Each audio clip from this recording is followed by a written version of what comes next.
Right now, the smartwatch on your wrist might actually know if you're going to develop diabetes in the next 5 years. Yeah, it's wild. It knows the precise physiological reaction you'll have to the lunch you're about to eat. Right, but here's the catch. Depending on the color of your skin or even just the year you were born, that exact same device might be entirely lying to you. Exactly. I mean, we are looking at a fundamental rewiring of how human biology is monitored. Yeah. Medicine is leaving this era of episodic care, where you only interact with a doctor when a symptom forces you to.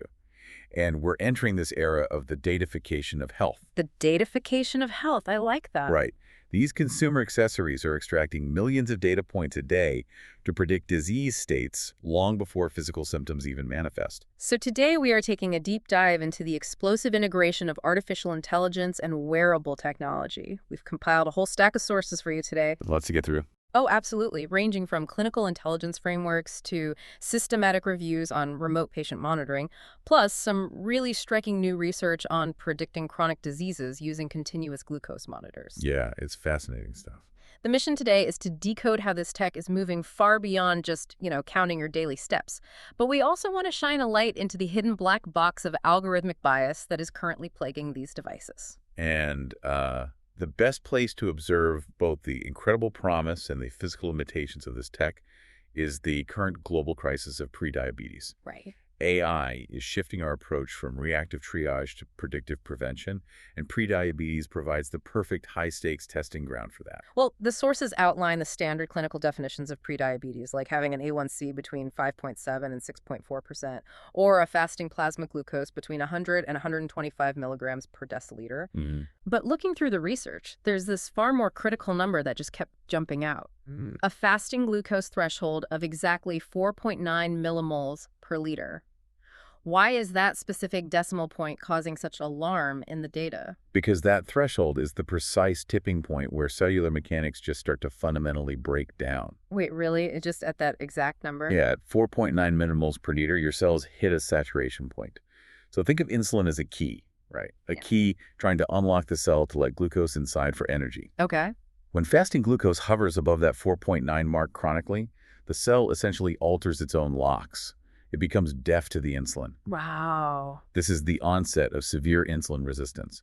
And the data shows that the moment you cross that specific line, your risk of developing full-blown type 2 diabetes just doubles. Okay, let's unpack this. A traditional fasting glucose test happens in a clinic, right? Usually first thing in the morning. Exactly. That is basically like taking a single photograph of highway traffic at 8:00 a.m. to gauge your entire daily commute.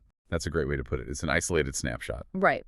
But the sources are focusing on continuous glucose monitoring paired with AI, which feels more like a live helicopter traffic report. It watches the entire flow of cars 24/7 and spots the microscopic slowdowns before the pileup actually happens. Because traditional blood draws completely fail to capture glycemic variability. I mean, they miss the dynamic spikes and crashes happening throughout the afternoon. Yeah. And crucially, they miss what is happening while you are completely unconscious. The sources highlight a biological event called the dawn phenomenon. I saw that in the research. It's this subtle but dangerous rise in blood glucose levels that occurs in the early hours of the morning, right? Exactly. So what is actually happening in the body at like 4 to 0 a.m. to cause a glucose spike when you haven't eaten in 8 hours? It's an evolutionary mechanism, actually. To prepare your body to wake up, your system releases counter-regulatory hormones. Like what? Things like cortisol, growth hormone, adrenaline. These hormones signal your liver to dump stored glucose into your bloodstream so you have the energy to start the day. Okay, makes sense. In a healthy person, a little insulin is released to handle that dump. But in someone teetering on the edge of insulin resistance, the cells just ignore the insulin. Oh, I see. And that liver glucose just floods the bloodstream and stays there. And identifying the dawn phenomenon early means medical teams can actually implement interventions to pull patients back from the edge before the vascular damage of type 2 diabetes sets in. Exactly, yeah. But there is a massive vulnerability in relying on AI to manage this. If the AI is predicting exactly how and when your blood sugar will spike, the focus shifts entirely to preventing the spike through food. And that brings us to the death of the one-size-fits-all diet. What's fascinating here is that this is one of the most disruptive findings in current metabolic research. For decades, global health authorities have pushed these generalized dietary guidelines. Right, the food pyramid and all that. Yeah. But the integration of AI in wearables is demonstrating that universally applied nutritional rules are fundamentally flawed at the individual level. The sources introduced these personalized postprandial targeting diets, or PPT diets. Right. These are custom nutritional plans designed specifically by an AI to target the blood sugar spikes you experience after eating.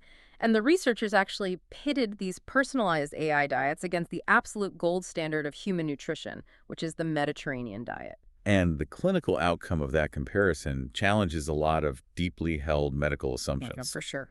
Multiple studies confirm that PPT diets have a significantly more positive impact on blood glucose control and overall metabolic health in pre-diabetic patients than the broadly applied Mediterranean diet. Wait, I have to push back on the practicality of this. Okay, go for it. If an AI tells me that a universally accepted healthy food, say a specific type of lentil or broccoli, causes a massive glucose spike for me, isn't the AI just catering to a faulty gut microbiome? Well, Shouldn't the clinical goal be fixing my microbiome so I can eat the broccoli rather than having an algorithm permanently ban healthy foods for me? that assumes metabolic health is a linear problem. Fixing the gut microbiome is a long-term, multi-year process.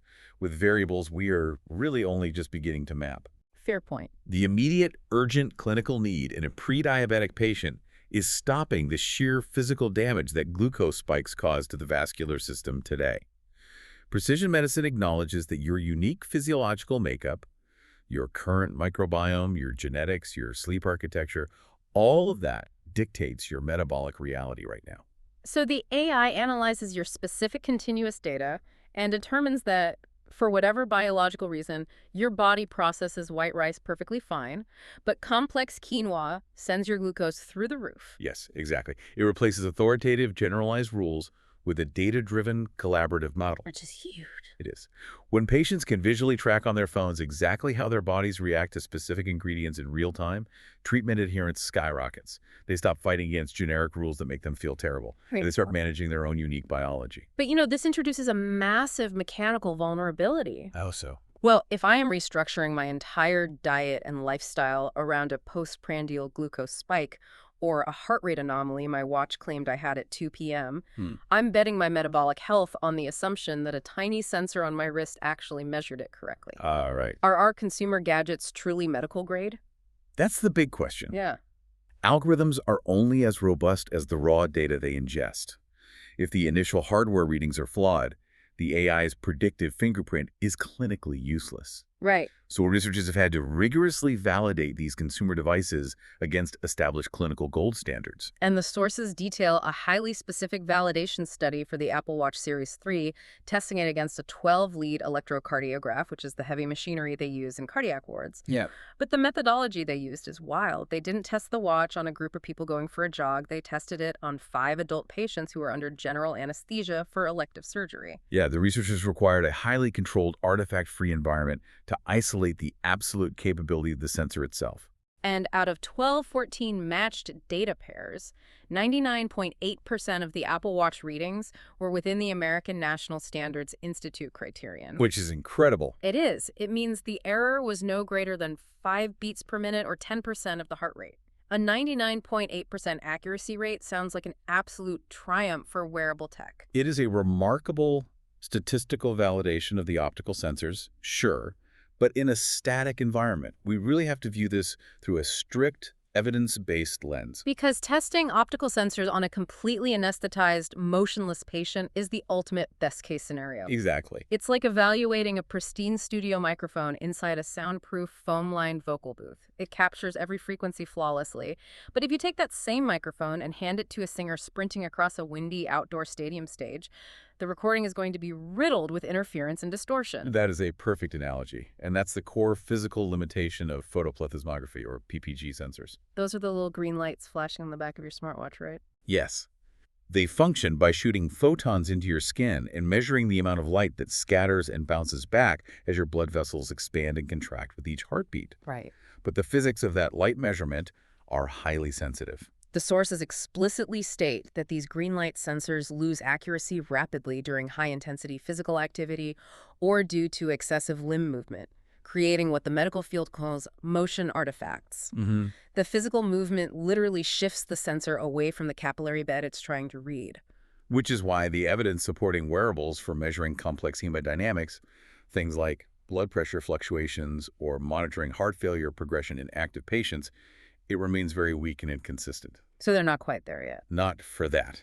Wearables are excellent supportive adjuncts for early screening of resting cardiac arrhythmias, but they cannot currently substitute for comprehensive clinical exams. And the physics of how those PPG sensors interact with human skin leads us directly into a much darker systemic flaw in this entire medical revolution. Because the light isn't just disrupted by motion. No, it's not. It is fundamentally disrupted by the biological makeup of certain demographics. Yes, the datification of health carries a severe documented risk of algorithmic bias, which translates directly into biological discrimination. Let's look at the actual physics of the green light technology on these watches.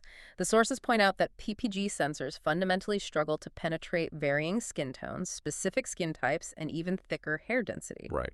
Melanin physically absorbs the specific wavelength of green light that these consumer devices rely on. So if you have darker skin, the green photons are absorbed before they can adequately bounce off the blood vessels and return to the sensor. And that physical hardware limitation creates a baseline of corrupted data for massive segments of the global population. That's terrifying. It gets worse.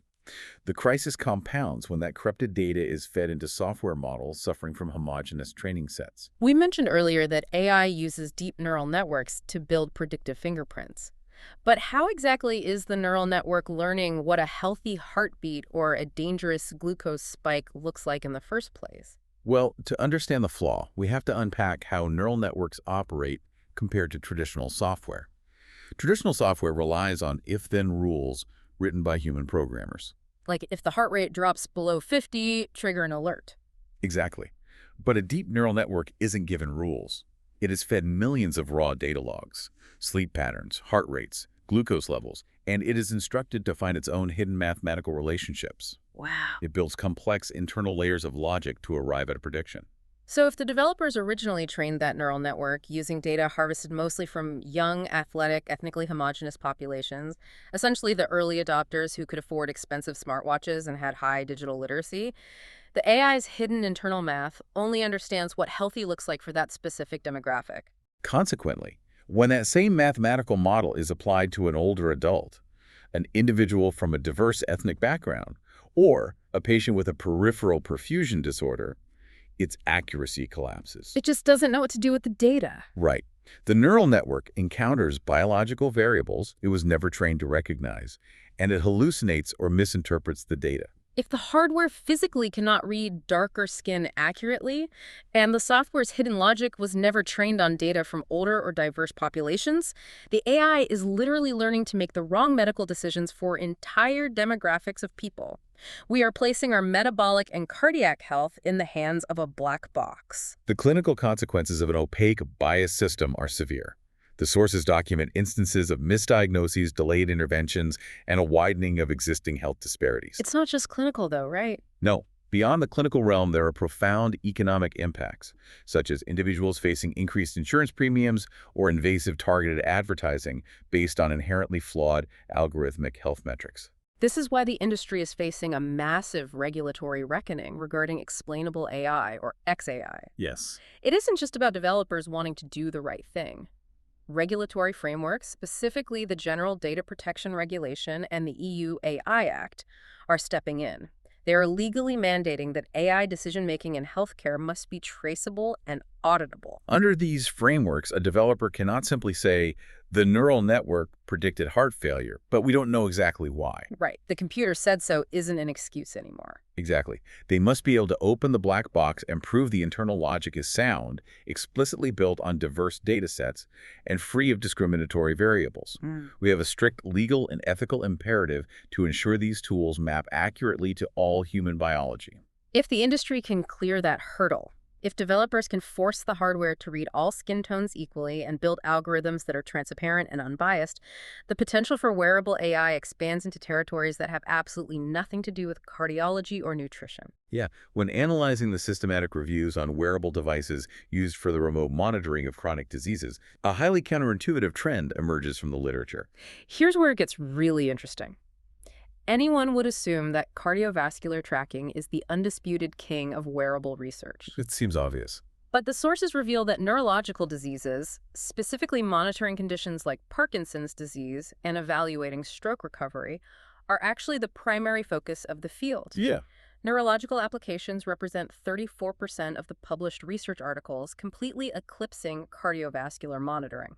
And the mechanism enabling this neurological tracking is brilliant in its simplicity. Yeah.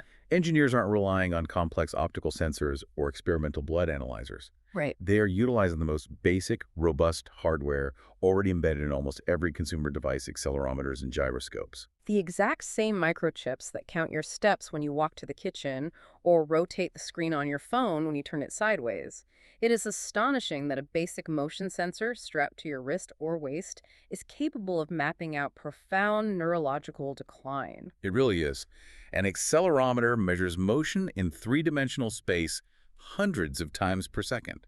By applying machine learning to that continuous spatial data, neurologists can track microscopic variations in a patient's gait. Oh, wow. Yeah, they can measure the exact frequency and amplitude of a Parkinsonian tremor before the human eye can even perceive it, and map out motor function recovery following a stroke in real time. It provides the neurologist with a continuous, objective mathematical map of the disease's progression, rather than relying on a patient trying to remember how often their hand shook over the last 3 months. Furthermore, the research emphasizes that generalized lifestyle monitoring tracking, baseline daily activity, and sleep architecture serves as the ultimate early warning system. Like preventative care. Exactly.